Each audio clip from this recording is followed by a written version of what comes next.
Hello everybody, welcome back. We're here today with another Rockschool Debut Grade Drums song, 2024 Syllabus, this time Another Brick in the Wall by Pink Floyd. Very famous song. I'm going to put it on for you now, and then I will give you some hints and tips afterwards. Another brick in the wall.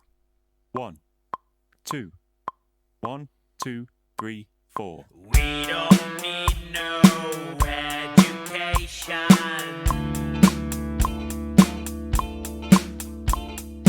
We don't need no thought control.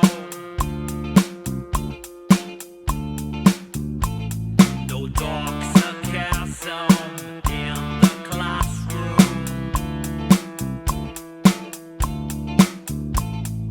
Teacher, leave them kids alone.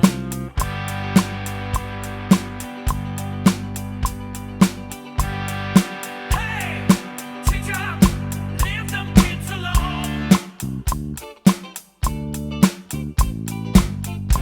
All in all, it's just another brick in the wall. All in all, you're just another brick in the wall.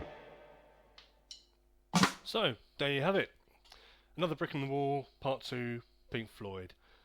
So, like the other Rockschool debut songs we've looked at in drums, a lot of repetition here and a lot of opportunity to kind of doze off a little bit, fall asleep and miss your cue, where there are variations, putting them in the wrong places. Again, I would strongly suggest, as with other Rockschool songs, that you give the lyrics a good listen to, that you listen to the song without trying to play along to it at least a couple of times. And if you're happy to do so, maybe scribble some of the lyrics in your book, because when I came to learn this song myself, I kept getting lost. So it's not that it's necessarily a difficult song to play, but knowing exactly where you need to be can be tricky. So vocal cues, knowing where the lyrics come in, I would listen to the song and scribble down some of the lyrics over the top of your book so you know exactly where you are. It's effectively the same groove all the way through, an eighth note, very simple bass snare pattern, but there are some embellishments, as you already would have noticed. There are some simultaneous bass drums and snare drums. So for example, in bar, what are we looking at here, bar 18 of section B, so the last bar of the first line of section B, we're playing foot. That's just the same bar repeated again. You can hear the bass drum is playing on all four counts. So that's the last bar of the first line of section B, bar 18 that I was playing for you there.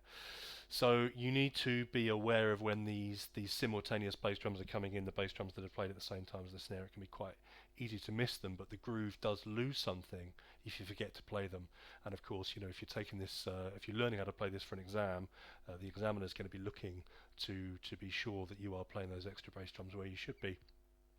So I would suggest again, when you're playing, the way I keep track of the where I am in the groove, certainly in the top part of the page, is this might sound a bit silly, but there's in the repeat markings in each bar there are two dots, and I look at the first dot when I'm playing the first bass drum of the bar, and the second dot when I'm playing the second bass drum of the bar.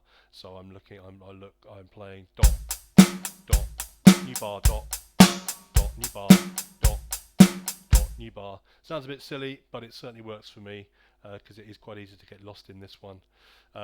Finally, the way the song finishes, we've got a little extra embellishment at the end, and I'll play you the last two bars. So this is the last two bars of the song, nice and slow.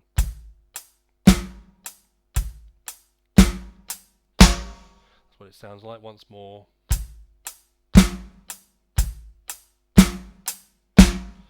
So there you have it. I would just be really careful with those, what I call simultaneous bass drums, the bass drums you're playing at the same time as the snare drums.